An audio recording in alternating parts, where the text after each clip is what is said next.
கந்த சஷ்டி 6 நாள் விரதம் இருப்பவர்கள் இந்த விஷயங்களை மட்டும் செய்யக்கூடாது.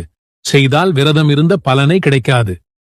கந்த சஷ்டி 22ஆம் தேதி ஆரம்பித்து 27ஆம் தேதி சூரசம்ஹாரத்துடன் நிறைவு பெறுகிறது. இந்த நாளில் நாம் என்னென்ன செய்யக்கூடாது என்பதை இந்த வீடியோ மூலம் தெரிந்து கொள்வோம். நீங்கள் முருக பக்தர் என்றால் வீட்டில் அசைவம் சமைக்கவும் கூடாது, சாப்பிடவும் கூடாது. புகை மது பிடிக்கக்கூடாது, காலணி அணியக்கூடாது. விரதம் இருப்பவர்கள் கண்டிப்பாக பகலில் தூங்கக்கூடாது. தீட்டு வீட்டிற்கு செல்லக்கூடாது, கடைகளில் சாப்பிடக்கூடாது. தரையில் சுத்தமான அல்லது புது துணி விரித்து உறங்கலாம். கந்த சஷ்டி 6 நாளும் கண்டிப்பாக தலைக்கு குளிக்க வேண்டும். பச்சை மஞ்சள் நிற ஆடை உடுத்தலாம், கட்டாயமில்லை. வீட்டில் இருப்பவர்கள் மாலையில் மேலாக குளித்தால் போதும். வெளியில் சென்று வந்தால் கட்டாயம் தலை குளிக்க வேண்டும். 6 நாட்களும் தாம்பத்திய உறவில் கண்டிப்பாக இருக்கக்கூடாது. தேவையில்லாத வார்த்தைகள், வாக்குவாதம் இருக்கக்கூடாது. குழந்தை வரம் வேண்டி தம்பதிகளாக விரதம் இருப்பது சிறப்பு.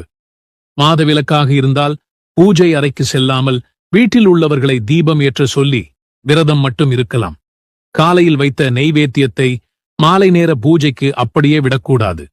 புதியதாக தான் வைக்க வேண்டும்.